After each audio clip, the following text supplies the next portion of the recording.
It says the recording is in progress All now, right. which means we'll do a little 3, 2, 1 and say hello, everybody.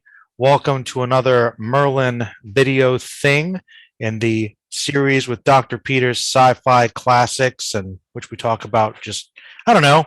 I want to say underappreciated or maybe overlooked sci-fi stuff, but I don't know how consistent our theme is by today. I don't know. What do you think, Peter, as we Yeah, change it? I feel like Dune is something that a lot of people have seen, or at least we'll talk about the different versions of it, Mm-hmm. or have read. Um, it's it's not Star Wars level of well known, but Getting there. yeah, I think especially if we can get past just doing Dune yet again, we actually get Children of Dune or Dune Messiah or some of the other stories, which seems to be what Villeneuve wants to do. Ooh, We ooh. could be for some interesting, interesting possibilities, although they do become increasingly unfilmable as they go on. Yeah, which is we'll get more into it, but yeah, Yeah. that's kind of the legend of Dune is because it's such a dense and strange and complicated universe that the first movie from the first book, getting that filmed and making it cohesive and tangible for an audience and successful has been a huge undertaking, for decades, and so as the books go on, they get even stranger. So yeah, you're right. But I guess yeah, as Peter said, we're going to be talking about Dune again. So on my channel, it feels like this year really has been the year of Dune, and anybody that knows me knows that I feel like I bring up Dune somehow in conversation or quote it at some point. So maybe you're tired of it at this point, but yes, once again, we found a way to talk about Dune on my channel or outside my channel. So I'm fine with that, of course. So really we'll just start off, Peter, with very simply, before we get into the adaptations, which is I think the main focus today, what's your general experience with Dune? How'd you come across it? How do you feel about it? Your first experience with it? My first experience with it, I'm pretty sure, was the book. My mom was a read a lot of science fiction and had a box of paperbacks in the basement, and I believe that Dune was one that she had. It might have been my dad's. They both he was a Navy man and read a lot there. So for somehow I got my hands on Dune and read, I'm pretty sure, just the first book. I don't think I read any of the Children of Dune or any of the other ones until we'll talk about until later. Um, so I started there. I probably saw the Lynch film when I was in high school. I know that I saw it before the Sci-Fi Miniseries that came out. What, 2000 Mm-hmm. was the yeah? That's right. So I probably saw those in pretty short succession. That's about the time I was finishing up high school. But I remember pretty vivid memories of the Lynch Dune, as well as watching the miniseries and having a lot of conversations about what it got right and what it got wrong. Um, Sort of in this pre-internet moment, so I didn't even know about Jodorowsky's Dune, for Mm-hmm. instance. Definitely. Well, my experience with Dune is a little different, though pretty close. I actually was introduced to the David Lynch movie first, watched it at a pretty young age, and kind of felt sort of entranced by it, hypnotized by it. Always kind of really liked it. My parents were big fans of it, and I know my dad really enjoyed the Dune series. He read the first book, I know, so that one was just kind of always around, kind of right along Star Wars and Star Trek for me as like a classic sci-fi. So that was kind of my experience with that, and then I think years later, probably when I was in high school, I think I actually finally read the first book and really enjoyed it. And then I somewhere around then, I think I actually watched Children of Dune, the Mm. sci-fi miniseries first, and sort of bypassed the original one. And I had seen bits and pieces of it. I actually watched the first half of it today fully, for our discussion, so that I could kind of do that comparison for what has been created so far. And then, of course, uh, I I actually hadn't read the sequels, though I do have a copy of Dune Messiah I plan to tackle. So really, beyond that, I mean, and some knowledge of some of the video games, really that's about it. And just it's mostly been kind of my weird love of, I guess, Dune proper. Like I've always kind of liked the world, but it's weird. My introduction is the Lynch movie, Mhm. which I kind of got the general vibe from it, and then when I read the book, that just reinforced and explained so much more. And so it was like I always kind of looked at them as weird companion pieces to each other, but that was kind of the basis. But always kind of waiting for another adaptation. Then of course we had the Villeneuve movie, which I really enjoyed. And yeah, the hype's been real for Dune, man. And we're actually going to try and play the new Modiphius tabletop tomorrow. And I guess I'll show it off here. James got it for me for like an early birthday present. I mean, look at that. It's the House Atreides signet. I've been flipping through it, and I've never played a 2D20 system, so I kind of have no idea what I'm looking at, but it'll be fun to try. Yeah, I'm definitely looking forward to that. Yeah, it's going to be weird, but that's Dune, so it's kind of appropriate, I suppose. But yeah, let's dive into it, man. I mean, I think since we talk about, I guess, film, we'll say adaptations in general. So let's start with the David Lynch movie. I mean, I think you already know my thoughts on it. I've done a video on it. I've talked about it at length. It was just shy of my top five, might even be in my top five at some point. They kind of revolve. I love that movie. I admit that it's strange. It has flaws. As an adaptation, it's kind of weird because I feel like it definitely gets all the main points. Like they're all there. It's just handled kind of oddly in that David Lynch way, and obviously I feel like the shortened runtime was an issue. I don't know. I guess I have strange tastes because this is long before I knew David Lynch his directorial style. I knew Dune before I knew who he was. So, and then I ended up liking his style. So it's kind of weird. I don't. I have a soft spot for the movie, so I'm kind of curious to see what things you like or dislike about it, and then maybe we can kind of break it down from there. Because I don't know. Yeah, so I do enjoy the Lynch film to the degree that even with the latest version, I still think of when somebody mentions Paul Atreides, I think of Kyle MacLachlan. That's still kind of who he is in my head. Um, no offense to the current Cooper? version, but yeah. But something about that character, the way that he plays it, it's a little bit stiff. It's a little bit, not necessarily something. And all the performances in the movie are interesting and Stoic, kind of. yeah, yeah. Well, There's a Paul in that one seems like he's just like Paul kind of is in the books, very reflective. He's always like considering what's going on, taking it in, what the next step is going to be. And I think McLaughlin really is focusing on that internal struggle a lot. yeah, yeah. So there's definitely that element that um it's stuck with me. I mean, yeah, even watch any version I watch, I still kind of that's my baseline Paul. Hmm. There's certainly room for other variations, and I think we did get that in the most recent version. Hmm. Um, but that's sort of the what's the baseline? That's the one I'm always gonna go back to. Yeah, it's definitely got that sort of.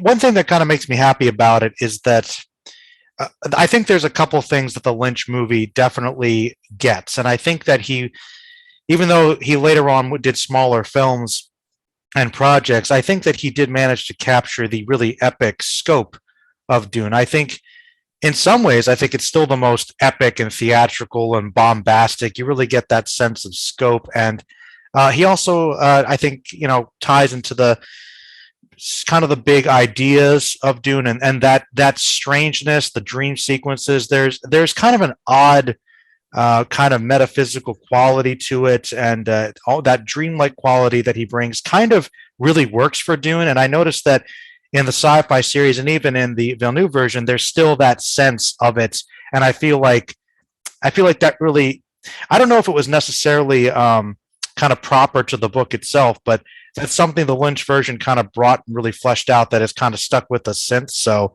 that kind of odd quality to it is certainly there, and the scope for sure. Yeah, it is very much a David Lynch film, in all of the, Weirdness. yeah, in all the ways that it counts. It is very much a David Lynch movie. Can I ask you a question about it? Maybe we could break things down a little bit more. Well, one thing that's always kind of bugged me about the David Lynch one is not necessarily the movie itself, but like I always kind of wanted to get an official director's cut, with all the extended scenes. And I know that there's actually a fan moment that was made that kind of helps the movie and fleshes things out more. And I would just love it if Lynch would go back and just do it, or, and I know that he won't. And that's a director's cut that I would love to see, with him getting full control of the movie he wanted to make. Might be weirder, but I don't know. I think it's the fact that he won't do it because he's so mad about the experience always kind of bothers me. Like, come on, man. Yeah, that's definitely one that I would be intrigued to see, and I understand where he's coming from with not wanting to revisit it.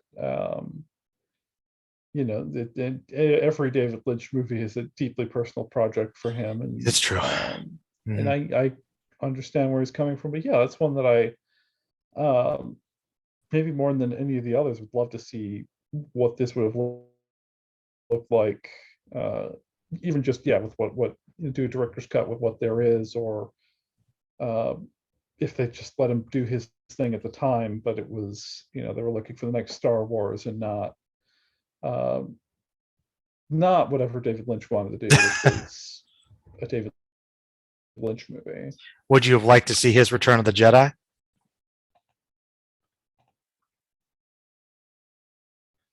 Yeah, definitely. I mean, it this is one of those things I want. I mean, we have this moment now with the Marvel films of, we can hire Oscar-winning directors, but whether they actually retain their personality when making, this latest sequel or whatnot. This is a big, it's one of those. That's sort of I should say, the question of modern filmmaking right now, is whether there is value to these Marvel movies. Ooh, well, not to get too off topic, but Yeah. no, that's a good point. The commercialized, product line of kind of, tapping into certain things versus Yeah. artistic expression of the director, and art versus product is one of the unfortunate trade-offs of working for a big studio, right? Yeah. Yeah, you have the money, but you're not really getting a Chloe Zhao movie or a Kenneth Branagh movie necessarily. Mm-hmm. And sometimes it does turn out. Sometimes you do get these films like this, but I think this is an example, maybe an early stage of that, when they hired David Lynch knowing who he was. Mm-hmm. This is after Eraserhead, before, I guess, before Twin Peaks, before Blue Velvet, so it doesn't really have all of that, Mm-hmm. all that baggage. But they know who he is. They know what he's about. He knows what he's about, and they, studio gets skittish because it's not, maybe not what they wanted, though maybe it was what they needed. Yeah, that's true. Well, let's see. I realize now I'm gonna circle back around and pick and choose from all these when we brush through them, because I just thought of a prompt sort of thing we can try to a fun project at the end here. So, all right, so that's basically the David Lynch version. Now, the one that I think is most overlooked, except by maybe hardcore Dune fans from the book specifically, is the Sci-Fi Miniseries from 2000, which I actually watched the first half of today in full, which I realized I had started it a couple times, and I realized the reason I had gotten through it was because I was like, wow, this is just kind of exactly like, the book. So I felt like, okay, I don't need to see it all. But I actually watched it and I was like, wow, it is pretty much like the book in a lot of ways. And I think that's one of the things that's been kind of stated about it before. And I agree. My impressions from that and Children of Dune is that, I mean, you probably agree with this, but my general idea about that is, in terms of adapting from the book, this is definitely the closest because it has that time, essentially being a 4 hour movie. You can have all the scenes, like at the dinner party, the meeting with Irulan. She has more of a character. And everybody has a little bit more. And even in comparison to the Villeneuve movie, still more, because it seems like I realize, and I was thinking about this before we recorded. It seems to me, Peter, that it's kind of like the idea of format between film and television. Even if it's miniseries, it's like, okay, we have to make this a 2 or even a 2.5 hour movie, and people are going to sit down and pay attention. We have to condense it down to the high points. We've got our main character, his journey, Joseph Campbell, hero's journey, and in the Villeneuve movie, which we'll get to, let's take out all the politics, all the intrigue. Let's just make it about good guy, bad guy. Let's hit the high points and flesh those out, and put a microscope on them. But the little things that are very Dune are the politics, the intrigue, the internal monologues of, oh, what is next? So there's a lot of that, and fleshing out of the world a little bit more. But the funny thing is, it's really not that much longer than either of the movies. So it's like, another hour or two, you just have an epic movie. But basically, I like that aspect of it. I think that it feels very true to the books, dialogue wise. I like the fact a lot of the characters are fleshed out, but the the fact that it is a sci-fi TV miniseries with the budget limitations, which I'm usually pretty forgiving about. I love the creativity and the color and of the costumes. I think are fun. There's a lot of creativity, and I actually think it's fine. I think it's pretty impressive for a TV miniseries of the time. But when you're still trying to capture that grand epic scope, you look at the Lynch movie, look at the Villeneuve movie, and it's like that stuff is lacking. The epic scope kind of is. It looks like a cheaper TV production. Really a step. You know what it kind of reminded me of, actually? It kind of reminded me a little bit of like a lot of stuff from around that time, like Babylon 5 or Andromeda. It has that sort of aesthetic to it. So, Yeah, yeah. that's definitely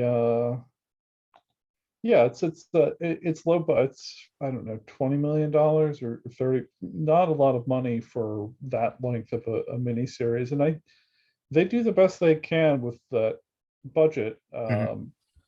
Every dollar's on screen. And they do have some interesting casting. I think of William Hurt as Leto.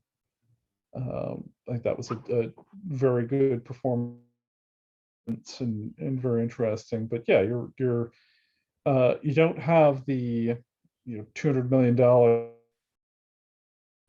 and 100 million or whatever for the Lynch version, or whatever the Mhm. 1980s equivalent was. Big money. Big money. Bigger. Yeah. Yeah. So I don't know. You watched it. You said kind of shortly after the Lynch one in high school. How do you feel? Do you feel kind of similar about it, or things you like more or less in general, or? Yeah, I think I mean, it's the most faithful adaptation, Hmm. because even the Villeneuve version cuts out a lot of, like you said, the other perspectives, the other some of the machinations. The book is almost, for those of you that haven't read it, it's almost like Game of Thrones, where you're getting different narrations and different characters, and everybody, you're getting a much better sense of things, and it's not just from Paul's perspective, Hmm. as we more or less get in the most recent film versions. Just jumping If around that's from the one different that you've perspectives. seen, this can be it can be interesting, yeah, to explore this, and some of this might, some of that stuff might end up in a director's cut or in the upcoming sequel. But there are things that are there that aren't really in the original text that are sort of filling in or looking ahead to much later events. The many of the dream sequences sort of point towards what's coming in, 3 or 4 books from now, Mhm. rather than what we're going to see in Dune Part 2, or even if they do a proper sequel to these 2 films.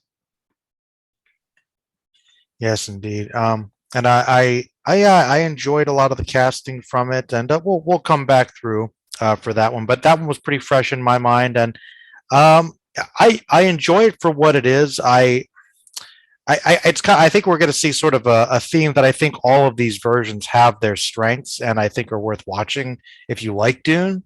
Um, but yeah, moving on to the Villeneuve version. I mean, talking about that recently. As you may have heard, I mean, I loved it. Mhm. I really did, and I guess thinking about it now, even looking at say the miniseries and realizing, yeah, they diluted some things and cut some things out and simplified it, but they kept the key aspects of Dune and they integrated the world building and the exposition in such a natural way, such a big classic movie way. And Villeneuve is really good at so much. I mean, I think he's really one of my favorite directors, just capturing that scope, creating a really lived in world that feels both alien but also kind of familiar. And his obviously he's got a great cinematographer, knows sound design and costuming, and he knows how to direct his actors of getting that emotion, these powerful, human but also operatic performances. So it's like it's I feel like with the Lynch version, it's kind of either stoic or extremely theatrical, whereas Villeneuve, it's a little more, streamlined. Yeah, I'll say that if you're a complete Dune neophyte, Village version's a lot of fun. If you're not, if you're looking for a good time, that might actually be the one that I would go with. It's certainly, especially if you have a high tolerance for sort of camp. It's very strange and over the top, but in ways that uh, work for the well, most part. well, you bring up an interesting point there, Peter, because I mean, see, I don't know. I like Dune a lot as a whole, so it's kind of hard for me to pick. I mean, I could say the Villeneuve version is like technically it's such a well constructed film, and it's a beautiful work of art. Really, I think Mhm. Yeah, it's great. But I've been talking to some of my friends since the movie came out, and it's interesting. One thing I found is that in general, because Dune has kind of gained popularity again with this movie, it's the David Lynch film is kind of being seen more and is gaining more appreciation, and I like that that movie's getting more and more love as the years go on for what it is. And it seems like the consensus from the people I've asked is that the new movie is good, but there are, of course, things in the Lynch film that might be more fun. And you're right. If you're going to have, I think that you made a good point. If you want to have a really fun time watching a Dune property, the David Lynch one's the way to go. Like that's definitely the most enjoyable watch for yeah, pure fun. Yeah. And certainly if you're getting together and having a movie night with people, that one has some good rules for certain purposes. yeah. If you're, yeah, that is the one. If you're gonna get your friends together, and or Riff a little whether it bit. be in person or on Zoom, Mhm. or you want something fun to put on, it's a movie that it's a lot, but it is memorable. The game nights I've done that twice for Dune, and I have been told that the Dune game is one of the more fun that have been created. You know that we've Yeah, done, and there are a lot easy rules. I mean, you've got so many easy things that are consistent that come up. Pretty much anytime you mention spice or worm, arrakis, Dune. yeah. and it's long enough that you're not gonna less risk of burnout. Yes. Yeah, but yeah, I would agree with that. So here's the part I think. Well, since we kind of briefly went over these, let's try and pick and see and dissect. If we had to pick and choose from each version, which things we would say we liked best or were done the best. So let's start with maybe the most obvious thing, the worms. So which version of the sandworms of Arrakis do we think is either the best done or that we prefer? It could be either or. Would you like to go first, Peter? Or would you like me to go? Yeah, so part of it is the Villeneuve version. We really haven't gotten the worm. Just a The little bit. one scene in the dark looked pretty good, but I would actually go with the Jodorowsky version. Ooh. That's the one. Just those images, and I don't think he could have pulled it off. I'm Well, not. that how long would that movie have been if he could have Yeah, actually done it like 20 hours or something? yeah. The I don't think that movie would have been a good movie if he'd been able to pull it off. But Well, let me ask you this though, Peter. Do you think that Jodorowsky could have pulled it off in a modern sense with like a series, like an HBO series, I would maybe, say, yeah, an HBO series, something like that would go. I mean, that's really something that I would say do it animated, ooh, do or comic or something? or comic, yeah. Yeah, I think there may even be a graphic adaptation somewhere. Ooh, that'd be cool. If not, there should be. So make sure make sure we get some of those royalty monies if you do decide to do that. But yeah, that's the one that really stands out. I think Lynch version is good. It is at least a practical effect. It's a little bit. It's not as good as it could be. Mhm. Um, he doesn't have a Star Wars budget, unfortunately. Was there some stop motion with that? Um, like a little bit because Yeah, because that, I mean I think with the compositing and the scale, I always thought he did a good job of making the worms seem big with the puppets or the animatronics. But do you remember the scene when they're attacking the emperor and the one worm kind of rears its head up and sort of bobs around? That part they got that very fluid right before it like shoots the sand at them. I always wonder, was that like, was there some animation there? And so that was a very impressive movement, which I don't know, maybe I have to look it up at some behind the scenes feature, but I don't know, I think that there was some good effects work there. yeah. I'm sure there was. I'm sure that. I mean, again, that's we've talked about this before. That's sort of the golden age of the practical effects when we don't have CGI to just fall back on for whatever the situation is. Hmm.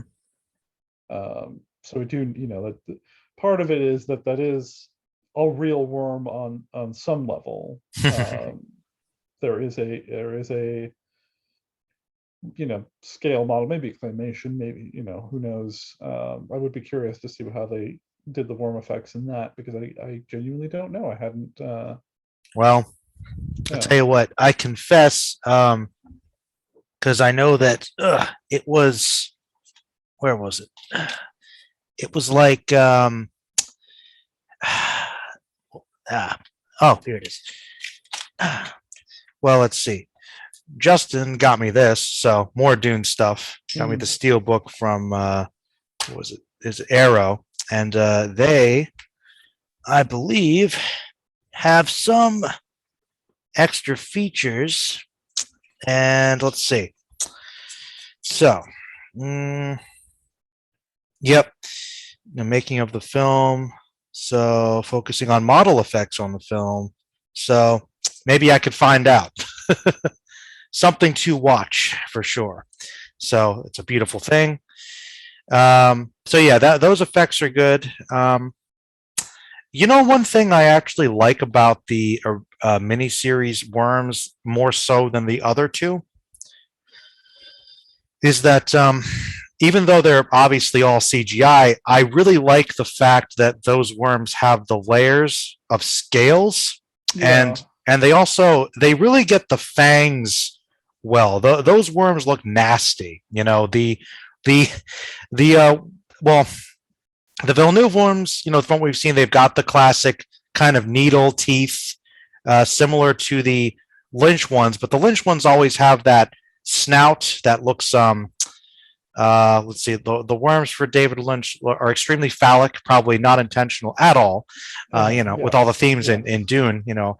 So yeah, but I think that the sci-fi ones, they have a real menace to them, which I appreciate. I like that design choice.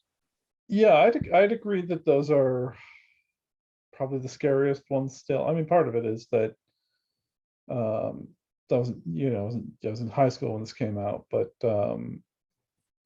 yeah, even when, some, they do they do stick out a little bit, um in a way that I'm not sure the Villeneuve version. Again, we haven't seen, All of them. yeah, they haven't really done much yet, but I'm less certain if that's uh The Villeneuve ones look like they're gonna be really massive. They have the most scale to them, I think. yeah.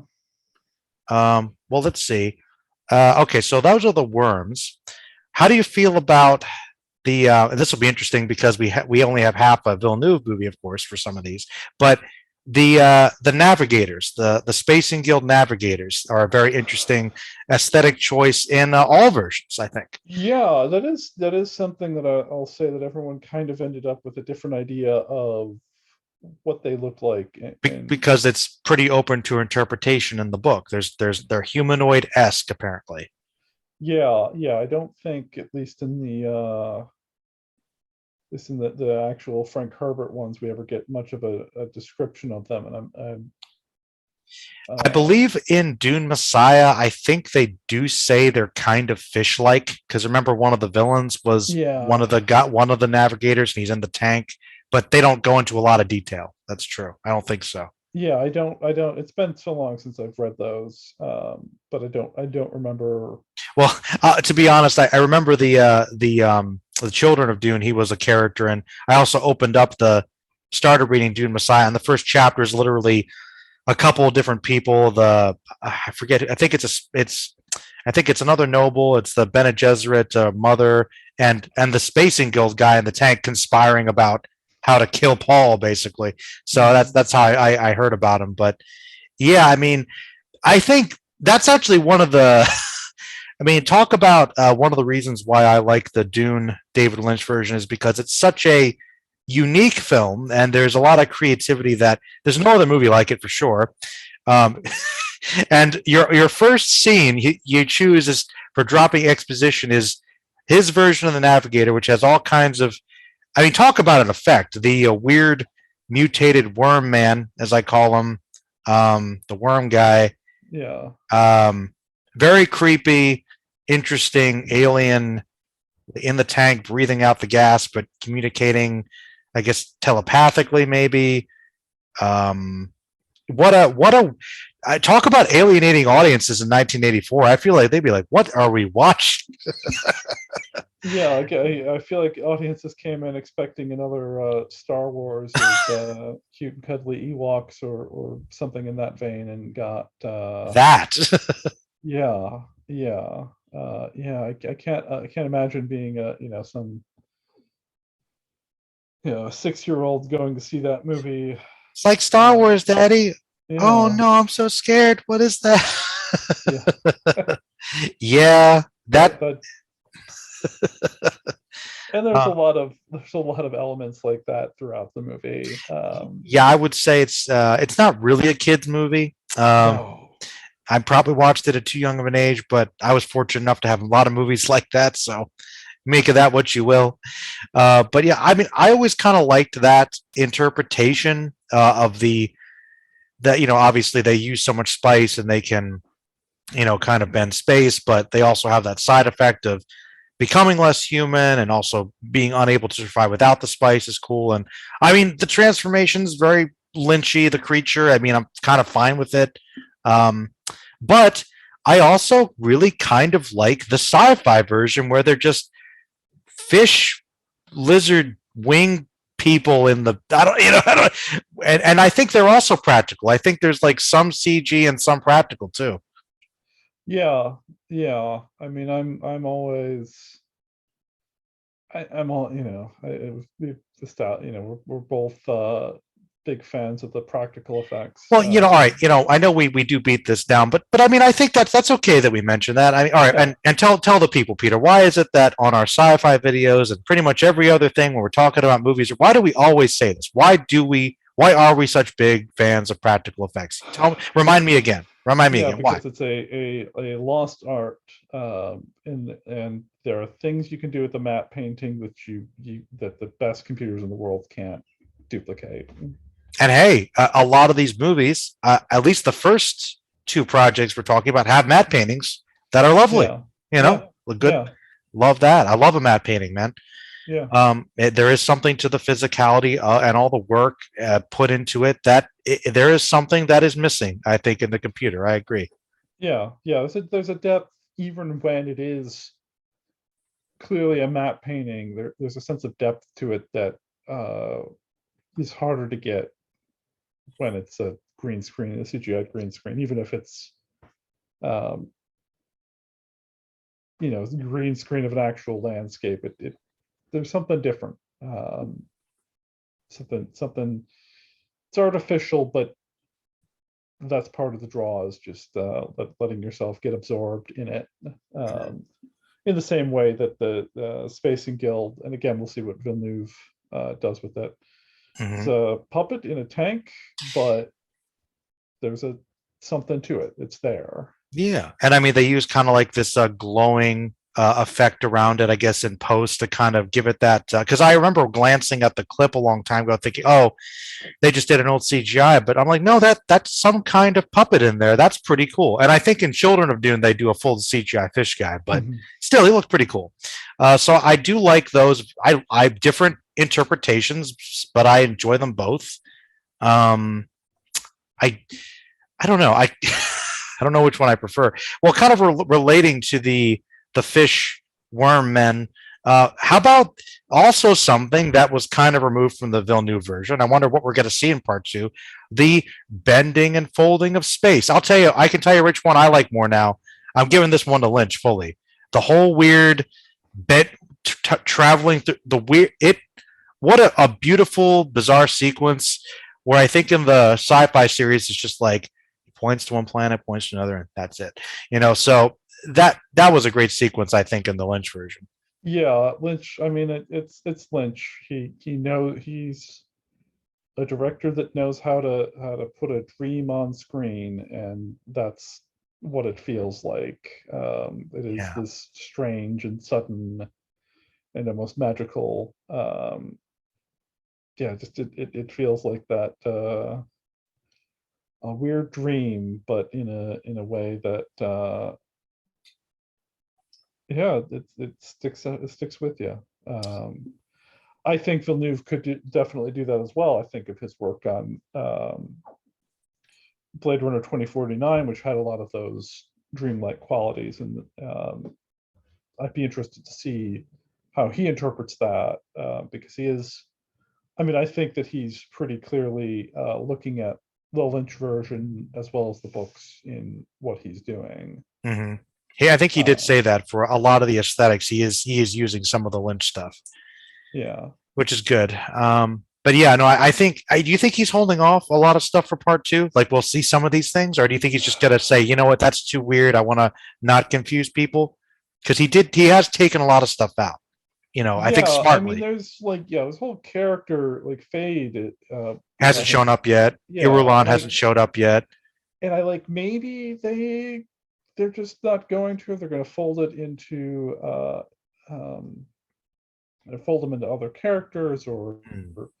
um, but yeah, there feels like there's parts missing so far, but I'm not sure, and I don't know that even he maybe knows for sure. I mean, by now maybe, but Wasn't sure how well the movie was going to do initially, maybe yeah, before we make that. yeah, Because in a weird way, even though it has that cliffhanger, you could say if this was its own movie, could kind of work in a way.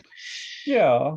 Yeah, we Um, don't get we don't get the big final cliff, battle, cliffhanger. but we don't necessarily need it for what this movie is doing, or for what No, it the with that them doing. kind of going off into the desert, saying, "Oh, the journey is just beginning." That could be an ending.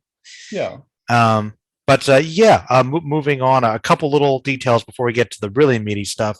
Um, okay, this is more of a aesthetic thing, obviously, but I'm kind of curious, Peter, of the still suits, which one's your favorite? Ooh, I mean, I actually do like. I mean, part of it's the Villeneuve version explains, gives a lot more attention to almost the mechanics of it in a way that uh, I think sort of gets ignored. The Lynch is very stands out, and that these still suits are clearly based on what he was doing. But I think I'd probably give the still suits and the costuming overall to Villeneuve. I think it is. No, Yeah, it just no. it feels a little more grounded and part of this world. It does. I think the costume was great. And I think my buddy Troll pointed out that even though there wasn't as much of a vibrant color palette in the Villeneuve movie, you could still Mhm. distinctly tell what faction was which. So that is true. I can agree with that. I still kind of like the almost kind of metallic industrial look that the Lynch version has, like with the still suits. One thing I like about the Lynch version that I kind of wish was sort of in the Villeneuve one was, remember how the pockets that hold the water, they look kind of like these ribs that go down. Yeah. I really like that because I can visualize where the water is. So that's one thing, just in terms of how the eye goes, that I liked from the original. But the Villeneuve one was great. I can tell you that the poor sci-fi one has, like, with the baggy things hanging off that don't just look like regular clothing, are not the most convincing still suits. Yeah, I mean, I admire them for making that movie on whatever small budget they had, I and that know, I costume know, designer did the best they could I with know. the $20 in the seat cushions. But No, I'm not trying. Believe me, I appreciate low budget yeah, stuff. I'm not trying to beat up on it, but it's like I know that one is not, probably not as good. But okay, you're giving it to Villeneuve. How about for some reason I never would have thought that this would have been something I would compare, but actually, I how do you feel about the Emperor's troops, the Sardaukar? oh yeah, What's your favorite version of the Sardaukar?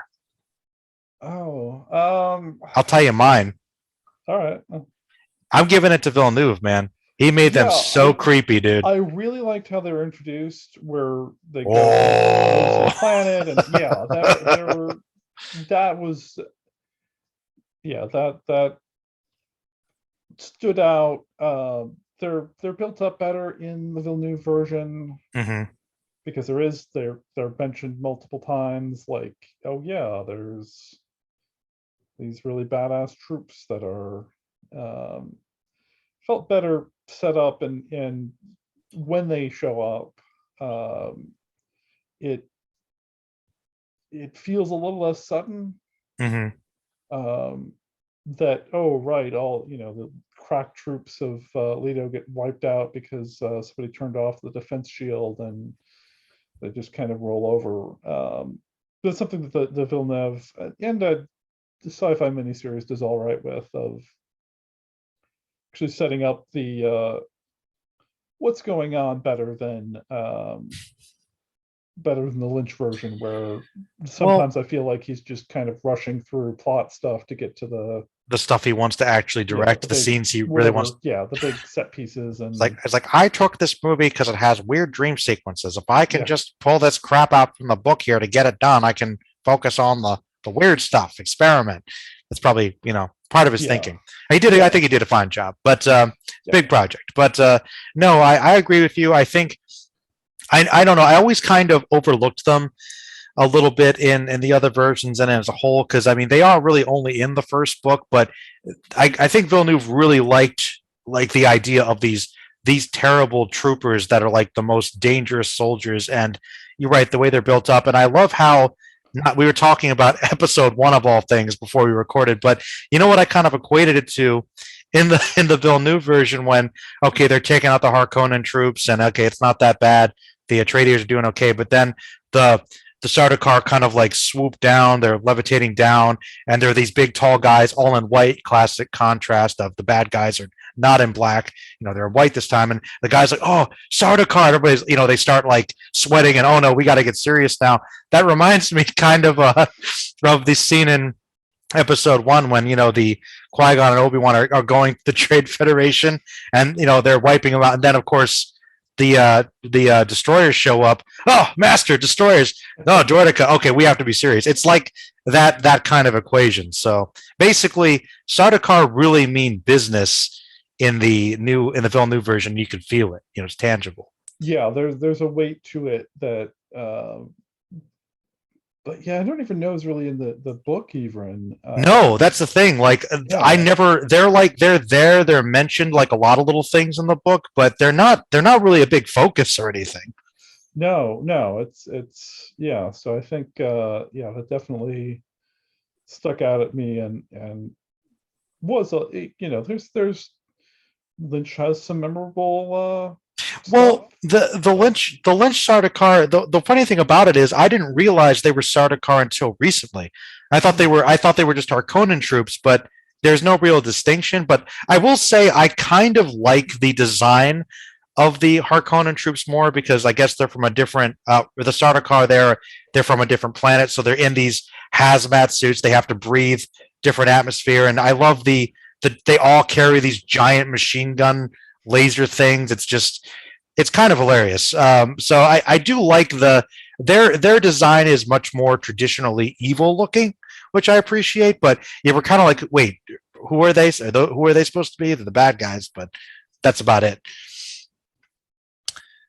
But moving on, connecting there. So, I guess yeah, the sci-fi version they just have weird hats, so they're Yeah. they're just kind of silly. It's fine. But in okay, what about your favorite version of the shield combat? Ooh. I will say I liked that all the versions had their own view, as we've said with the Spacing Guild. Mhm. They all end up with their own style and almost functionality. I mean, I Mhm. think I'd go for the Villeneuve version because they have some great scenes, like really any time that somebody throws a knife or a dart, because they have the scene where Duke Leto gets the dart shot at him, and it's sort of hovering there for a second before it breaks through. Mhm. But then later we have Duncan when he's fighting the Sardaukar and gets a Slowly. dart shot and sort of like sidesteps, it stops and he sort of sidesteps it, and that was a memorable visual effect. But there's something classic to the Lynch version that, With the Minecraft blocks. yeah, that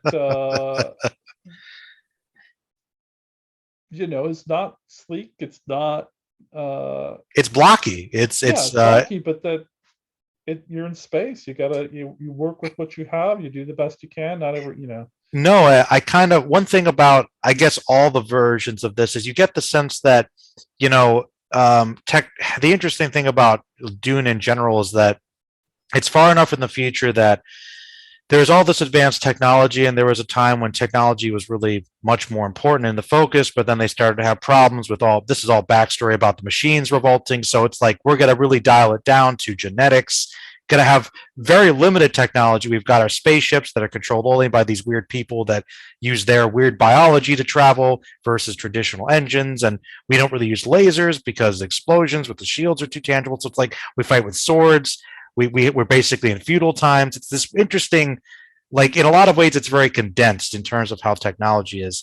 So it makes sense that the shields would be these kind of sort of practical, but maybe a little bit janky, and they're trying to be just practical enough to work. They didn't really care as much about aesthetics.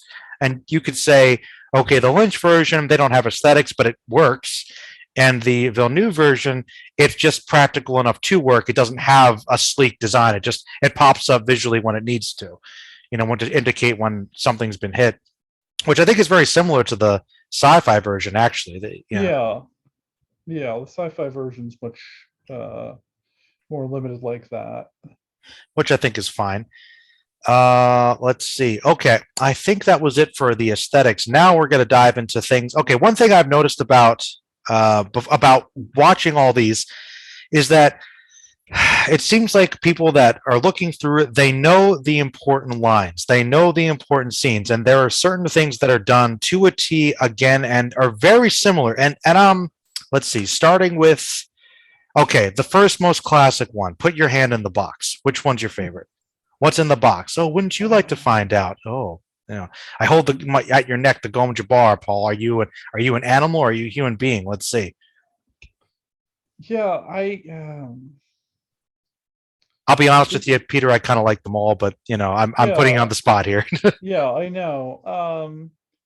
I feel like the Villeneuve version was the most like basic. It's just what it is. I'm not to interject, but the thing is, all right, I'm going to take a stab at it and say, as much as I love the Villeneuve version, there's this how everything he's doing is streamlined to be as practical and to the point as possible. I think what you're saying is right. I think that he gets the job done with that scene. There's tension, there's atmosphere, but I think in the previous two versions, there's a little more character in specifically the Bene Gesserit mother, the head of the Bene Gesserit. I kind of the way that scene is handled, I think hers, I kind of prefer the least, because Mohaim in the Lynch version, I feel like is very menacing and otherworldly, but when you think of the idea of witch, right? They cast this lady and the way she kind of cackles and hisses, but as we find out, there's with all of them, they're complicated in terms of what they're trying to do. Are they straight evil? It's kind of open to debate. But in terms of that scene, you've got the fire, the effects with that. I don't know. Okay, I'll tell you what. I'm actually going to give this one to the Sci-Fi series. Okay, I'll tell you why. I'm going to give this one to the Sci-Fi series, and you can tell me if you agree. Because in terms of the Bene Gesserit witch and Paul interacting, I really love that actress. How she's just kind of oozing, with this kind of maliciousness as she's kind of tempting in, and she's kind of into just kind of messing with this kid. And the visual of the hand actually flaying is actually kind of intense. They actually show that as it's kind of disintegrating in the sci-fi version, which in the Lynch version, there's just kind of fire over it. And in Villeneuve, they just have the visual of heat in the desert, not really anything with the hand. It's all in his head. So I don't know. I think I might give it to the sci-fi version for that one. What do you think? Yeah, I think that's definitely a point in their favor. The Villeneuve version is almost like too minimalistic. It's too just like nothing happens. We don't see anything. It's just all words. And I like having that that visual. Mm-hmm. Though I think part of it is Villeneuve is doing something different with it, where there's because there's that scene where she goes to talk to Harkonnens, which I like. They talk about it briefly in the other versions as, the Reverend Mother did actually talk to the Harkonnens and say, okay, we have to spare Jessica and Paul. But you're right, in the Villeneuve version, we actually see that conversation, which is nice. Yeah, so I think part of that is she ends up being just a little bit of a different character because we get to see that. I guess in a weird way, we get to see a slightly more dynamic version because we see in her conversation with Jessica, we see that bit play out in every version, with the same dialogue. And I think every version shows that from her perspective, the head of the Bene Gesserit is trying to do what she thinks is best for the galaxy and manipulating these bloodlines. But as strict as the Villeneuve version is, I feel like her interaction is very practical. Like, okay, there is more dynamic character there, maybe. Yeah, there's I think it gets closer to the book. It gives us things that we didn't get, particularly the Lynch, Lynch version is the most stripped down. Mm-hmm. But it's even something I don't believe we got, that much even in the miniseries. But it's sort of a No. different character where she, like you said, she's a little more menacing, a little more. I kind Uh, of, I think that's actually, this is kind of jumping ahead a little, but she's probably my favorite version of that character. I love how, I just love how she's just evil. She's yeah, just evil, yeah. which I think sometimes you need. Okay. Well, all right. How about this? I'm really curious to see what you think about this. Which is your favorite version of the Hunter Seeker sequence? Because my friend, they are done. Even though they are different, they all follow pretty much the exact same sequence. Even to the fact that every single version, they have Paul grabbing it and slamming it against the wall the same way. It's like they're like, no, this is. They all like this. All the directors and writers said, yes, this is how this scene is going to end. So that might be one of the most faithful, I think, to the book. They really like that scene. Yeah. I mean,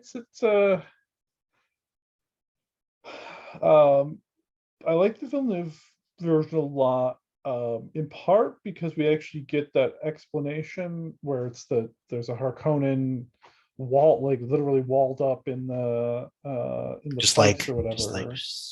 sensing. They pull that desiccated corpse out. He's been waiting there for months just for this moment. Just Yeah, and it's like some really, and this is an example of how the technology is like at the same time as being really advanced, it's also kind of crappy because like okay, I was thinking about it watching the sci-fi version. Like okay, so this really advanced little thing that you can remote control, but it must not have a camera. So it's like some sort of heat movement thing. So you're in a wall looking at some weird monitor. Okay, I can't see it and strike until there's movement. Not even body heat. You can't tell this thing's right in front of you. So yeah, a really weird piece of technology. Um, but yeah, so I like the Villeneuve version too because I love how it looks like a little insect, something that you would miss. yeah. It's Lynch version is basically a flying It's a syringe. flying syringe. They literally just got a syringe, and yeah, sure. Yeah, Yeah, and in the sci-fi one, it looks kind of like a little tadpole, basically. yeah. It seems. Yeah, I'd say that I did like that it was a little bit more organic, Mm-hmm. almost, Mm-hmm. in the sci-fi version. Yeah, CGI, I believe. Yeah, I believe that was. I imagine it was, but it film the version probably the most realistic of, yes, that's what it would look like, and having to have an actual operator nearby somewhere. Yeah, well, that I Um, agree with that, and I just I do enjoy how we put. You know what that version reminded me of too? That hunter seeker actually, the fact that as a little survey drone that looks like a bug, it reminded me of how Dr. Giro kept tabs on all the Earth's greatest heroes to get their DNA with the little bug. Remember? yeah, Yeah, they, yeah. that was pretty cool. So I was like, so maybe that's where they got the inspiration. Good old Dune once again. I mean, it wouldn't surprise me, I know but Toriyama likes his sci-fi, so that wouldn't surprise me either.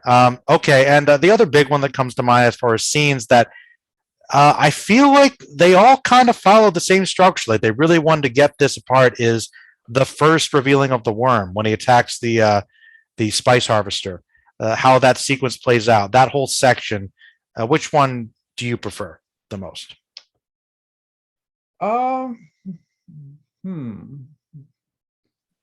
I like the Villeneuve version a lot, because it is a little more suspenseful, Mm-hmm. because you have basically, recall you have both Leto and Paul out in the sands, the spice storm. Mm-hmm. And there is a little more. There's more tension to that scene, even knowing how everything's going to turn out, than there is, I think, in the other versions. Hmm. I don't think the sci-fi one has as much tension. It actually gets done pretty quickly. They don't even show the I don't believe they even show the other miners getting back into the ship like they're trying to save them. They kind of skip that a little bit. They're just kind of out on the sand for a little while, and then they kind of get back up, and Kynes is just kind of staring out blankly for a little bit.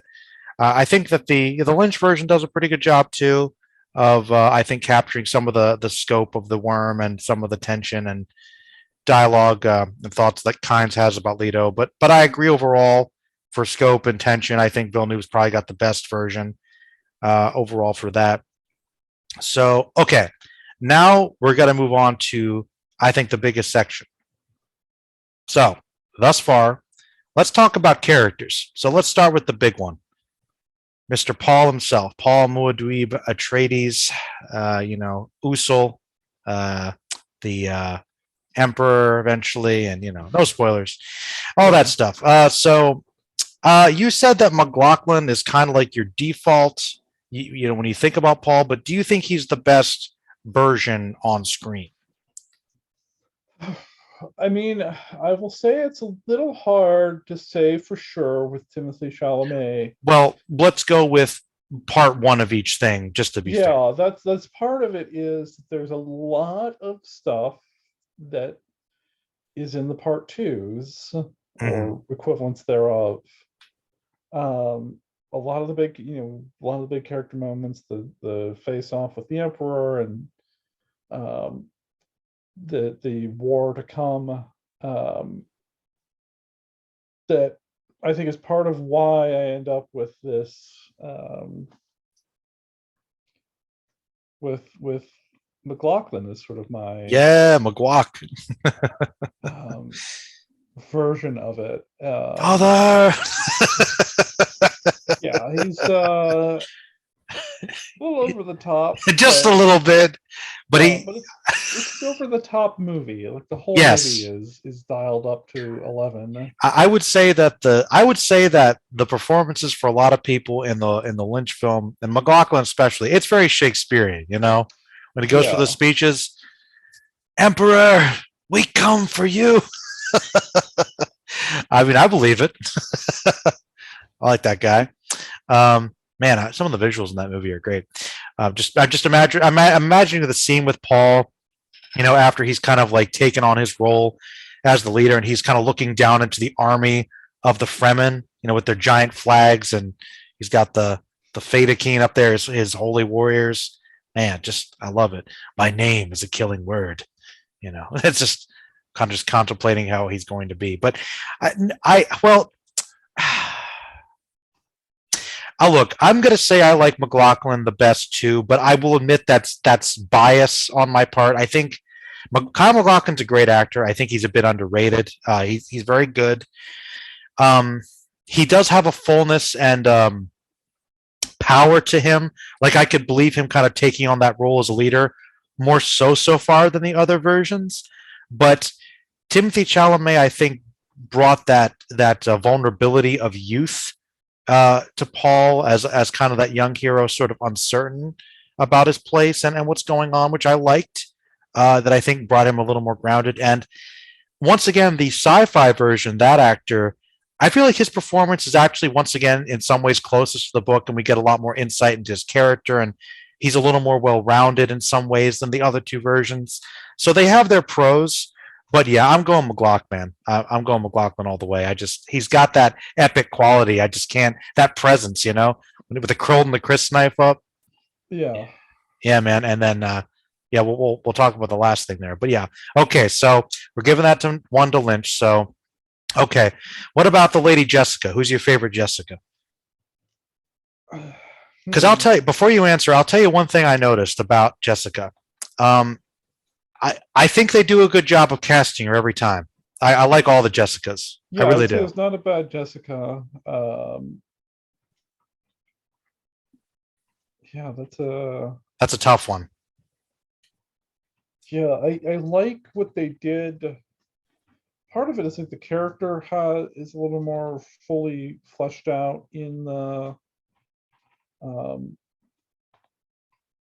in the new version, the new version, because she, and again, it's a change from the book where there's implications that she might be the mole. There is Mm-hmm. sort of that in the early going, that she might be the mole, that she's the outsider. Mm-hmm. And they do that in the miniseries a little bit. Like, can we trust her because she's from the outside? Can we trust the Bene Gesserit? They've got their machinations. Yeah, but I'd say the Villeneuve version, she feels like much more in a good relationship with Duke Leto, and Mm-hmm. because there's that line where it's like, yeah, I should have married you.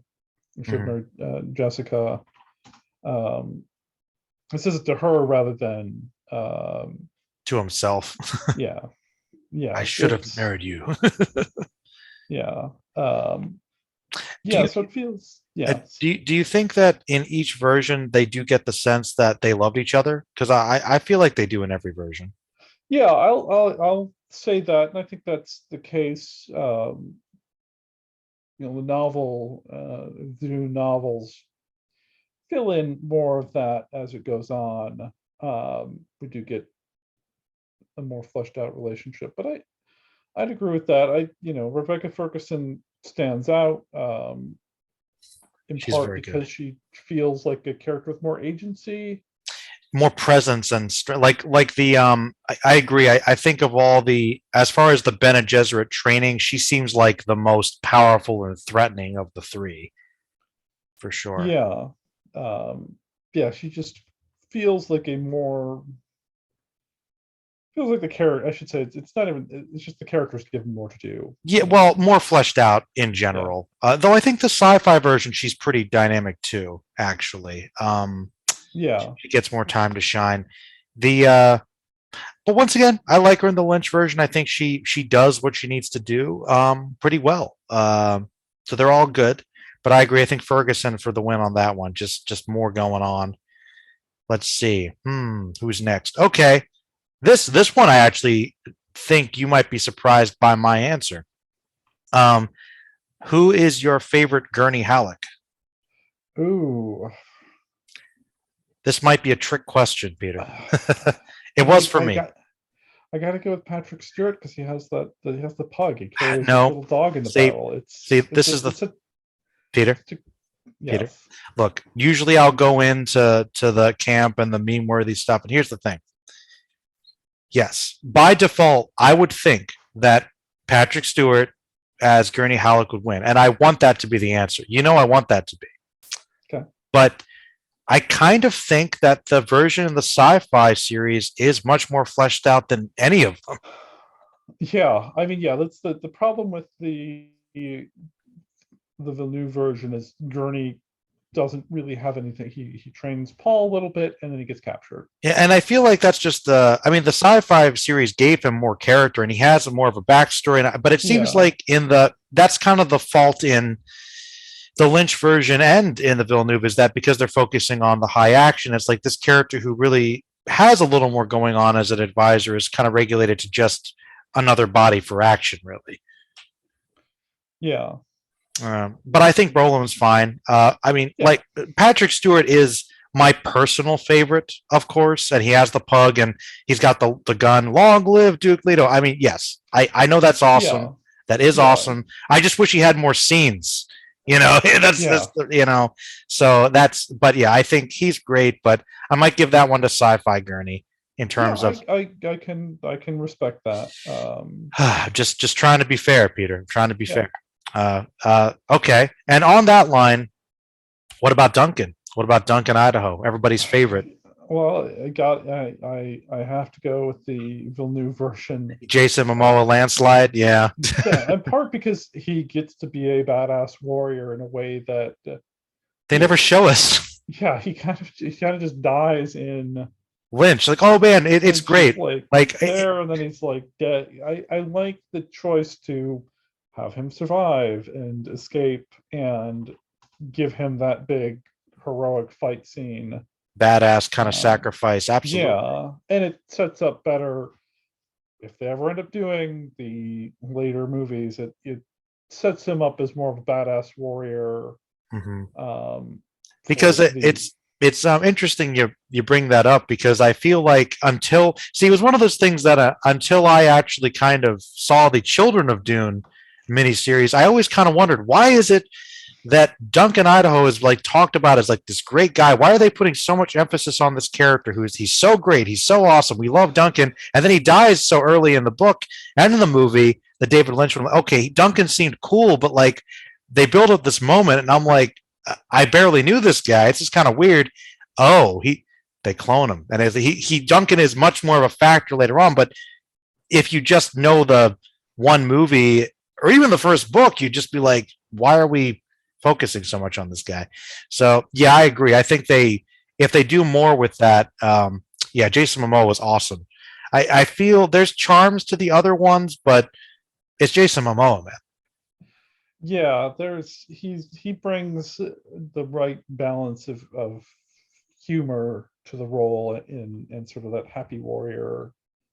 Um, then feels like the kind of person that, yeah, could go live in the desert for 3 months and um, sort of that survivor, even if he, yeah, and yes, he is the greatest warrior in the universe. That sets up the, yeah, Children of Dune stuff. Return, If yeah. if we Well, get Clone Army, I hope um, so. The yeah, Tilex. it's a few movies away still, I think, I but think yeah, we got to. Hopefully, that next one does well, and then maybe we can get to the face dancers and all that stuff. yeah, Gets very interesting, but we'll see. After a certain point, you have to get more into the weirdness. Let's see. I'm trying to keep them straight in my head. Okay, who's your favorite Thufir? Thufir Hawat, the Mentat advisor. I mean, A toughie. yeah, because none of them really get that much to do. No, that's the interesting thing. So really, it's more of a it's I guess a personal choice. I'll tell you what. Um, I kind of like the Villeneuve one. I liked the little details, like when he's kind of processing and his eyes kind of go white, is cool. Um, Yeah, but I'll tell you right now, it's David Lynch's Thufir for me with the eyebrows and his anger. He's pretty good. Those sounds could be imitated. So angry. yeah, he's yeah, I'd agree. And again, we don't know where things are going to go, and I think the Sci-Fi miniseries is fine. I don't really remember him from it, Yeah, but I'll be honest. This is bad. He's probably my least favorite, because as I was watching it, I got him confused with another character, and I was like, oh wow, he doesn't really stand out that much in this. Which leads me to my next one. What about Doctor Yui? oh, Now that might be more interesting. that is interesting. So I like the character development given to him in the Villeneuve version. I felt like he was a little more well-rounded. Hmm. Um, Come on, man. You like Dean Stockwell. I know you yeah, do. but Dean Stock, yes, yeah, it's just a yeah. All right, all right. Let me help you out, Peter. May I help you out? Okay, all right. I think I think that the appropriate answer to this is, like with a lot of things for the Lynch version, Dean Stockwell gives such a great performance for Yui. He has so much emotion and gravitas, it's hard to kind of beat it. But as well rounded as the Villeneuve version is, I actually like the subtlety to his character. I'm going to give this one to Sci Fi, because I think they fleshed him out and kind of explained what was going on with him more. Yeah, he does get a lot. Like the problem with the Villeneuve version is he does get a little more development, but it's also the like two big exposition dumps. Yeah, it's like, okay, this guy's hanging around. He's Doctor. Oh, okay, my wife's taken. I betrayed you. It's still Yeah, kind of a little out of nowhere. A little, yeah, we get a little more time to get to know him, and it is a little more of a shock Yeah, because in because the sci-fi version, he's actually seems like a very nice, unassuming, kind of timid guy. Whereas in the first one, Dean Stockwell clearly is unhinged from the beginning. Like, my message is here. Hiding in the body. Like, okay, so clearly something's up with him right away. And in the Villeneuve version, he seems kind of off anyway. Like, he's a little, he just seems kind of like a detached doctor. So we don't really know him that well. So yeah, I like Dean Stockwell. I like the new Villeneuve, but I think I'll give it to Sci-Fi for Dr. Yui. Yeah, and part of that is just the function of having more time, more runway to build them up and build up that early section, where Lynch, I felt like, was just trying to kind of get through it, and Villeneuve was more focused on Paul. We get a more well-rounded, really just the cast in general. Everyone gets a little more, few extra scenes here and there. True. It is closer to the book where we do get those different perspectives, which is nice. Let's see. Well, trying to keep with ones that are in both. How about Dr. Kynes? Do you have a favorite Dr. Kynes, Peter? I really liked the Villeneuve version. I think that the gender swap was a great choice, because this is a pretty male, dominated science fiction in general. Yeah, we get sort of Jessica as our token woman for most of it, and but I really liked the version, the Villeneuve's version, part because she feels sort of exhausted and like, I'm over my job. Deal with this stuff. I just want to go do my science. I want to do like you get the sense that she's over the bureaucracy of like, I don't want to be involved in these schemes. Yeah. No, I liked her. I'm actually kind of torn on all of them because I think she was very good. I think, in Lynch, you've got Max von Sydow. So, I mean, he's got the presence already. He's good. He gives a good performance. But, I feel like,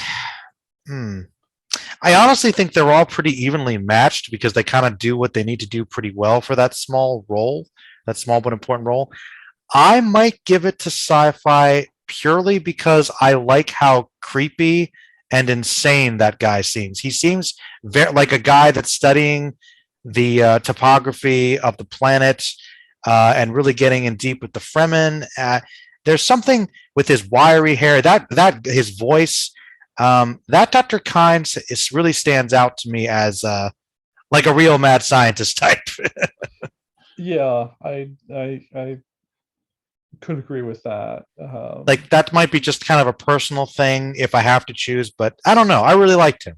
Yeah, but it's points to this Dune in general that we get three pretty different versions of the same character with the same, the dialogue's basically the same. Yeah, but we get these three different interpretations within that, which is just that's part of the appeal of Dune, I think. Oh, I agree. There's a smorgasbord of Dune, and you get the thing I love about all these adaptations is that they all kind of get Dune right in a lot of ways, but they just go about it in rather different ways. So it's kind of fun. But the next character is one that I'll be completely honest with you, Peter.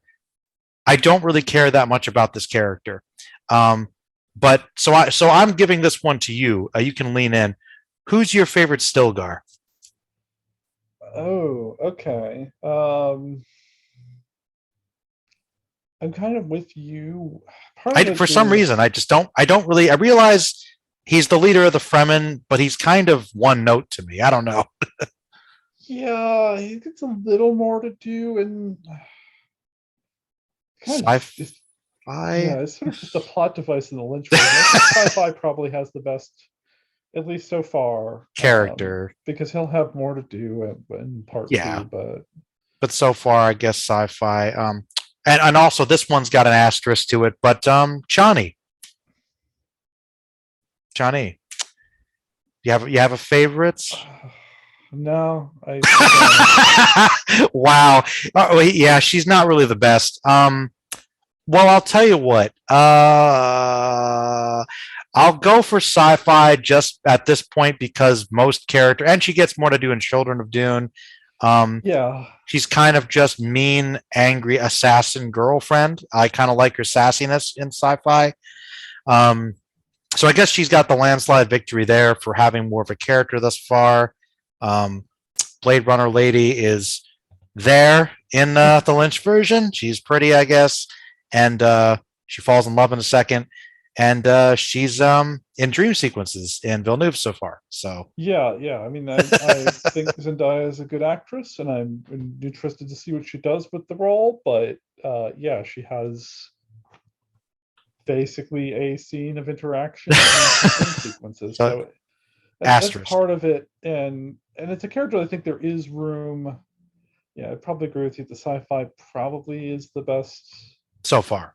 so far, but I think that there's room to grow. There's room, um, and I think that, I mean, who the hell knows what Villeneuve is going to do? But I think just by virtue of casting Zendaya, Mm-hmm. there is some intent there. There is some. They have plans for her, and it's not just going to. She's not just going to fade into the background like she kind of does in the Lynch version.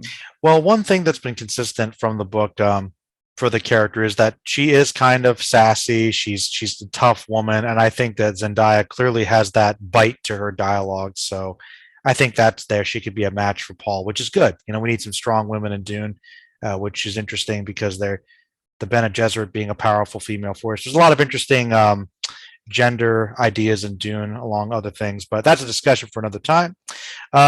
So now, obviously, I saved the best part for last, Peter, because we're going to talk about the villains. Because heck yeah. So well, let's see.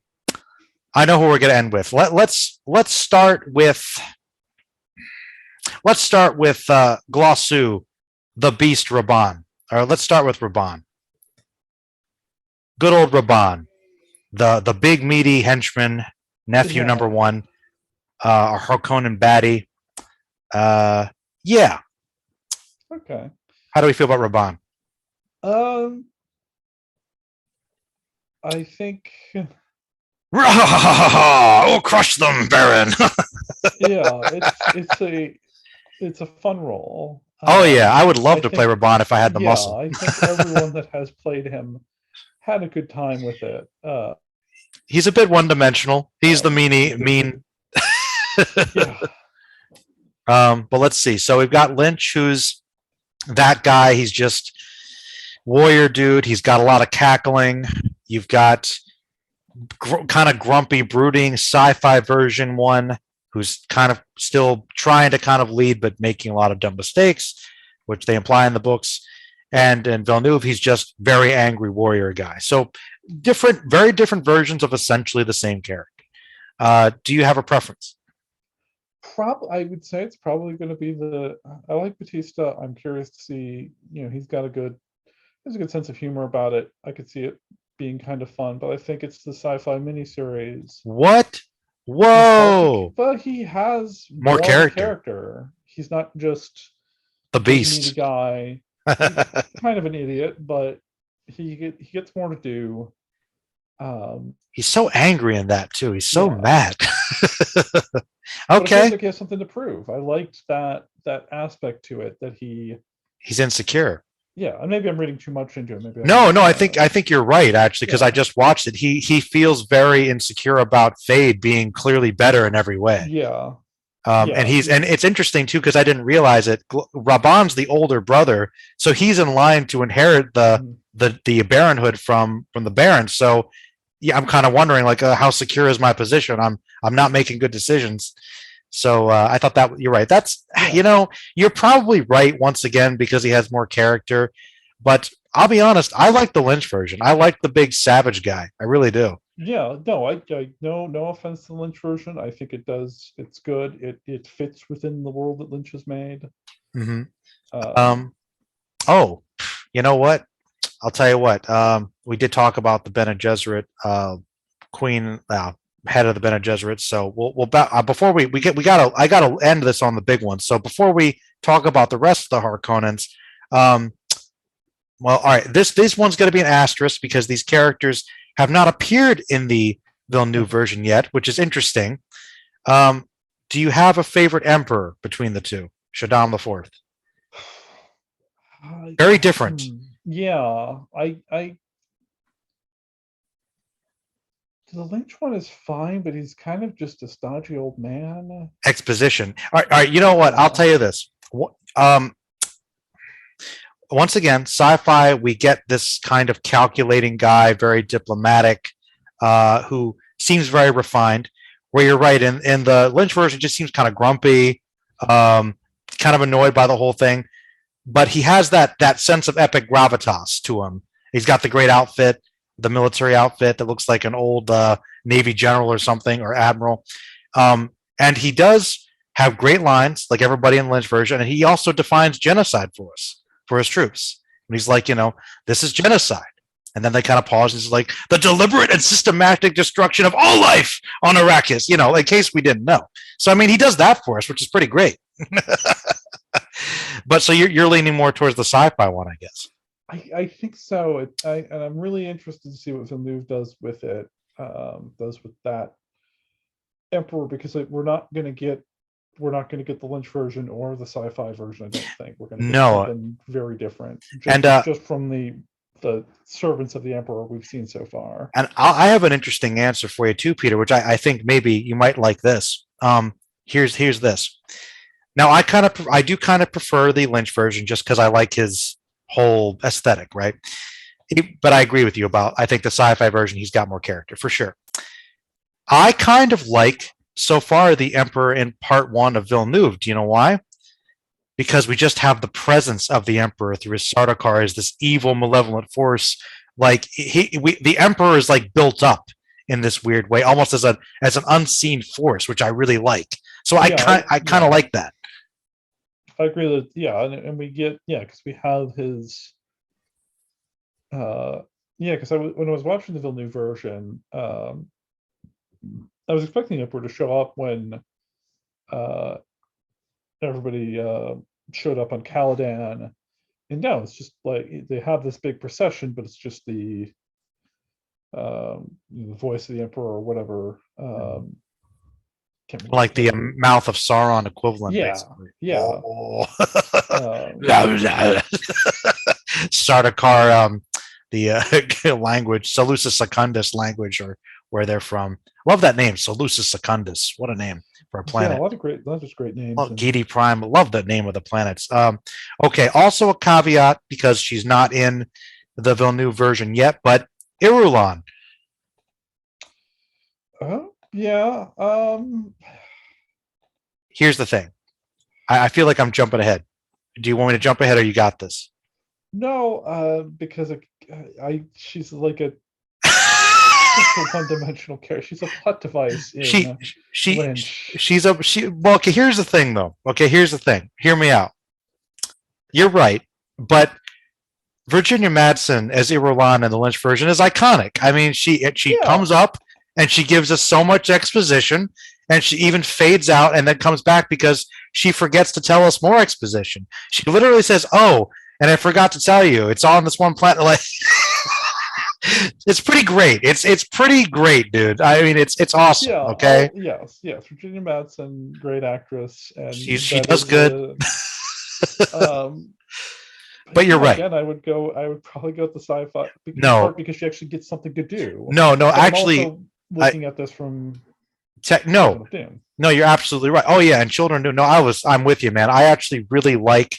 I think Irulan being sort of the chronicler in the books is really cool, and she's sort of an academic, and she's sort of in charge of the history and the perception, and her love for Paul, and the political relationship of how I really loved the scene when they're at the party, which is a scene from the book that they put in the sci-fi version that is not in the Lynch or the Villeneuve one, where she's been sent by her father to kind of make it seem like they're fine with overseeing the Atreides taking over and just putting on heirs. But she kind of meets Paul and saying, hey, I'm, not really happy with my situation and position too. We're sort of kind of limited by our places in the society, as in the aristocracy. And, but kind of showing that they sort of respect each other, and, that she, kind of loves the guy, even though he'll never really fully love her. And she's just such a. She's actually one of the sci-fi miniseries. She's one of my favorite parts. Like I really love that character in that.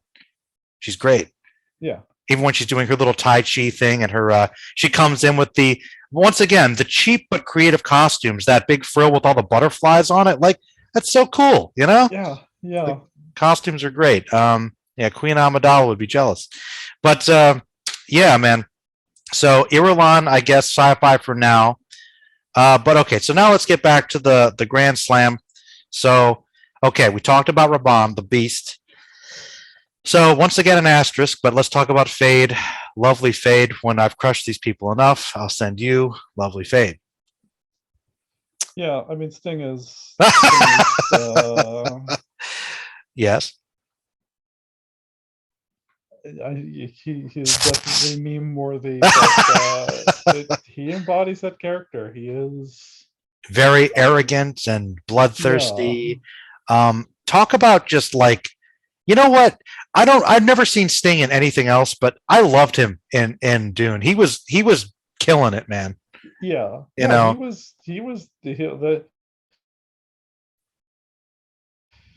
It's one of those things where you think it's stunt casting. You're like, oh yeah, just cast Sting because kids will like him. No, he committed. He was there, and he It's like so evil, so operatic, over the top. Just and I love the battle with Paul. Who's the woman? A pet, perhaps? Will she deserve my special attentions? And I will kill you.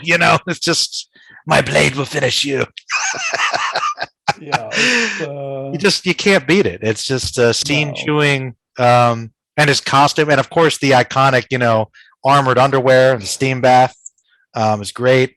But in all seriousness, though, as incredible as his performance is, once again, I think that the sci-fi version is more nuanced, fleshed out. He's probably better written, and yeah. But you're like, screw him. Sting is better. Yeah, no, yeah. If you want something closer to the book, yes, the Sci-Fi Miniseries does it better. He has more of an arc. He is less of a just complete weirdo. Mm-hmm. And it's weird to me that Villeneuve hasn't introduced him yet, because he was in scenes early on, like talking with in those scenes we saw. He was literally there when the Baron was talking about stuff. So yeah, I don't know. It's an odd choice. But speaking of which, we're not going to end with who you might have thought originally, but let's talk about Vladimir Harkonnen, the Baron. Because all right, here's an interesting question for you, Peter. Because when I saw the movie with my friends, we all loved the movie. We all thought it was very well done. But we all kind of had, when I was trying to say to them, look, I'm a big Lynch version. Is there anything about the Lynch version that honestly we like better than this movie? And they all, I think it was three of us. It was, I think, Gimli and Troll. They said to me, we kind of like the villains a little more in the Lynch version. And I kind of agree. And I was wondering why that might have been our little consensus. And I'm curious to see what your interpretation of that might be. With the Baron specifically, and I guess the Harkonnens as a whole. Well, I think, the thing that stands out is the Lynchian Harkonnen. Put the pick in there, Pete. Turn it round. So real gross neat. in every possible way. The boils on his face and spitting everywhere and eating people's blood and dripping oil and the weird orchestral music and there's it's do you think he might be the bad guy, Peter? Do you think he might be evil? Yeah, I definitely think there's some kind of indication going on there. So such a talk about makeup, man. What a gross looking character. But on all honesty, though, this is why I think it's a great question, because I love talking about villains in these kind of stories in general, and I think that every version does the Baron well in very different ways. We've got the Lynch version, which is over the top, kind of savage, disgusting, but creepy, menacing. I mean, as well. Then you've got the Villeneuve version, which is kind of minimalistic, but is dark and foreboding. Doesn't have to say as much, but once again, all that presence from Skarsgård.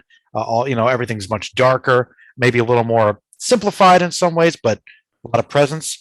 But then you've got the sci-fi version, which is pretty much like how he is in the book, very diplomatic and refined, and Yeah, calculating. so the sci-fi version actually feels like the guy that could run a planet and then operate a massive conspiracy out. Like he has he's the kind of Machiavellianness. guy that's going to be able to convince everyone to follow along and do what they need to do. Hmm. And it's Villeneuve and I think Lynch both do it more as the Emperor has is doing this stuff, and Harkonnen's more of a pawn. But Hmm. I felt like with the miniseries, and I think it gets close to the book, that the Baron very much has, this is not entirely sure how much he's involved in the plan, whether he suggested it or whatnot, but it feels like he has a little more control over the situation, Hmm. um, and is a little more of that sort of evil genius. Hmm. No offense to the other versions that are No. good in their own ways, but um, that might actually be the certainly closest to the book version, but the one that maybe feels most grounded and realistic. Yeah, I agree with that, and I think you're right. I mean, the interesting thing about their plot is that the emperor's kind of using the houses' grudges against each other to sort of kind of use the House Harkonnen as a pawn, but the Baron's fully aware of that, so he's kind of planning ahead, and that's why they're trying to kind of get in good with the other houses and have people kind of marry. Possibly have Fade kind of get together maybe with one of the Emperor's daughters. So it's like there's always this planning ahead. Like clearly the Emperor does not like the Baron, but he's a kind of a tool. But I agree. I think that Villeneuve and Lynch kind of just say we're going to lean into this evil presence, this evil force, and kind of let it be that. But you're right. Is the Lynch version really seem like a guy that could run the planet and people follow him? Like he's clearly not the smartest guy in the room. They kind of make that kind of apparent in the Lynch version, who and a guy we'll talk about soon. And yeah, and in Villeneuve, it's like there's that presence, but once again, he still seems like he's just kind of savage and very much brute force oriented, you know? Yeah, it's they all work for the movie that they're in. Hmm. Um, they're just different movies. I agree. And finally, I don't know if you thought we were going to end with this guy, but let's talk about Piter DeVries. All right, let's talk about Piter. Finally, who we think the best Piter was, and who our favorite is. Because I'm going to tell you right now, buddy. I'm telling you right now that Brad Dorff wins across the board. Okay, and Uh, that's actually not bias. Now that I think about it, because the sci-fi version, he actually wasn't that impressive. He's just kind of, in the background advising. He's a lackey, and yes, he's Polka Dot Man in the Villeneuve version. He's that actor who I like, but once again, not that much character. Brad Dorff, he's got the juice of Safu, putting his mind in motion. He's got the eyebrows. He's creepy. He's Brad Dorff. Need I say more? no, I don't think so. I mean, I agree with everything you've said there. I hopeful that the Villeneuve Piter will get some more to do. He kind of just stands in the background so far. Mm-hmm. Um, I feel. I mean, yeah, um, yeah. Maybe he's in a few scenes, but yeah, he doesn't get a lot to do yet. Didn't he get killed The already? Actually, with the gas, maybe. I think he did. I think he might be done. Okay, Yeah, okay. so that might be it for him. Oh shoot. Okay, yeah, I know that different gas scene. All right, so Hmm. Oh, I guess that before we end, I guess yes, your favorite tooth scene.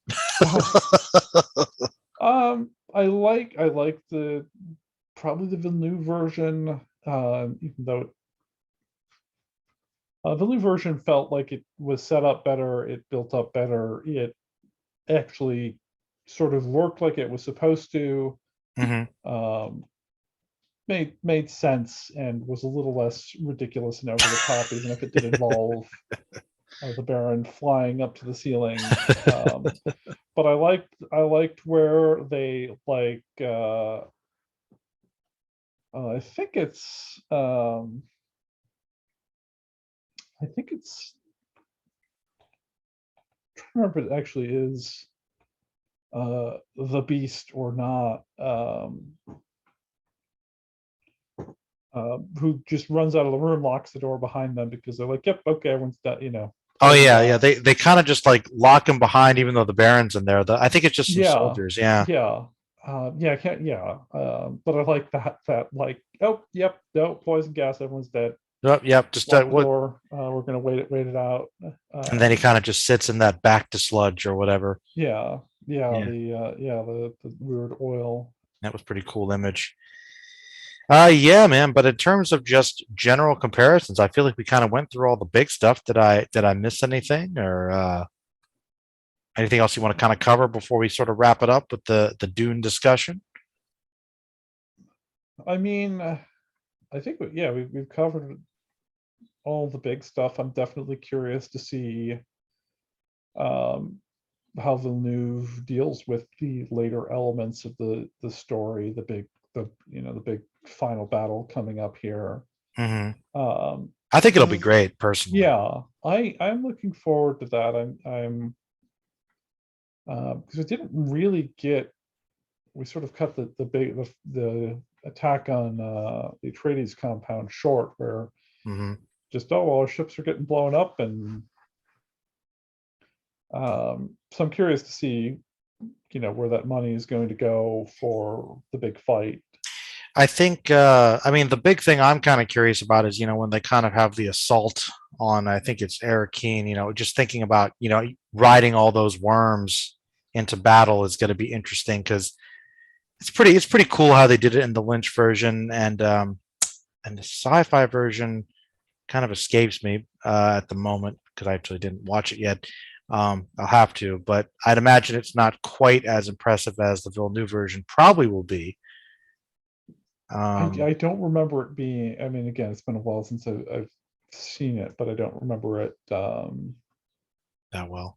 Yeah, Um, well, another little thing too. I mean, just aesthetically speaking, I'll tell you, I really liked the Thopter design in the Villeneuve version with the wings that kind of yeah, insect-like was very cool. yeah. The like, dragon, really, yeah, the dragonfly like wings were really cool, um, and I hope that we'll get to see some more of the technology Hmm. um, as we go forward, and whatever Villeneuve's take on this stuff is. Oh, I'll tell you one thing. All right, okay. One last thing, I guess, before we end it, because we didn't mention it because it's not really in all of them, but in terms of the voice and the weirding way, which is really more of like a martial arts sort of thing, how do you feel about the weirding modules in the Lynch version? The sound gun things, because I kind of like them. Um, Yeah, it's weird, but definitely memorable in a way that I don't. Part of it is I don't know. Ask well, me again in 20 years, but I don't know that the voice from the Villeneuve version is going to be as memorable as the Lynch. The yeah the come here. yeah Well, they all do this. They all copy the Lynch version because it was the first, and um, I don't know. The voice stuff is kind of pretty much fine in all of them. I know that in terms of the weirding way, I remember hearing somewhere that that's tied to martial arts, which they didn't have the choreography, I guess, to do as much with the Lynch version, which is why they made the sound gun thing to kind of just explain that, make it easier, more sci-fi. Which they tied it to the voice. Literally, your voice can project energy that destroys stuff, and I'm like, sounds kind of cool. I could, transfer it through like a little device, concentrate it so everyone can kind of do it. I'm sort of fine with that. Uh, I mean, it has that great scene where, you know, Kyle McLaughlin's, telling people, oh man, this is your hardest stone, punch it. kick it, yell at it, and then it's kind of funny. The guy yells to break, and then the guy shoots it and Muad'Dib and blows up, and so kind of a fun little detail there. Yeah. Well, Peter, how did we do it, man? We talked about more Dune. Is it ever too much talking about Dune? Does it get too predictable with me? It feels like it's a joke. I mean, yeah, I think we've touched on things that you haven't talked about before, and some of it is familiar, but um, we definitely talked about what works in the versions and which version you should watch if you're um, just sitting down. I do recommend I think it's still around. If you can see the Villeneuve version in theaters, that's the way to go. Yeah, Or just wait a year or two until the next one comes out and she'll do a double feature. yeah. I think it depends on your persuasion. So, okay, if someone was going to get into Dune proper, would you recommend? How would you recommend the sequence should be, and include the book in that as well? Yeah, that's a good one. I think the book's pretty accessible. I would honestly recommend. Yeah, I'll be honest with you. I've met people that are like, "Oh man, Dune's so hard to get into. It's so dense." I'm like, I don't think it's that bad, honestly. I don't get No, and you can kind of stop where you want to. and pick it up again later if you want. Yeah, you can do the first book, as we talked about with the new version. You can kind of do the first book and stop. It is a complete story that then keeps going, and there's a lot of it does get weirder as it goes on. But I read the book in probably in high school, maybe even middle school. I was pretty young. I think I was like 15 or something. Yeah, it's readable. It's big, it's dense, but it's pretty readable book. There's a reason that it is one of the best-selling science fiction. Hmm. Um, if you don't have time to read the book, the new version's a good place to start. It's got a little bit longer than the Lynch, but it is a little more straightforward, a little more in line with modern filmmaking. Lynch is its own beast, but definitely a lot of fun. And I do heartily recommend the Sci-Fi Miniseries and its sequel. I believe they cover the first 3 books. They do, and I actually really like Children of Dune. I thought that was pretty Yeah. good, actually. And if you got time, if you have the time, if you're looking for something to binge, I would recommend those. They don't not perfect. They are budgets are not great, but I think they rise beyond that low budget, and there's enough quality writing and acting in there to Hmm. um, carry it on. I agree. All right, Peter. Well, thank you for another one of Peter's sci-fi classic series. We have another one lined up, actually, maybe in another week or two here. We're going to talk about Slipstream, I believe we randomly selected, which I have never seen and know nothing about, except I think Mark Hamill's in it, right? Yeah, I have not seen it either, but I will watch it, and we'll See if it's any good, I guess. yeah, it's Mark Hamill, so I think it'll at least be memorable if Nothing else. yeah. I agree. All right, man. Well, I appreciate it. And this is where we say goodbye. All right. Stay magical, everybody.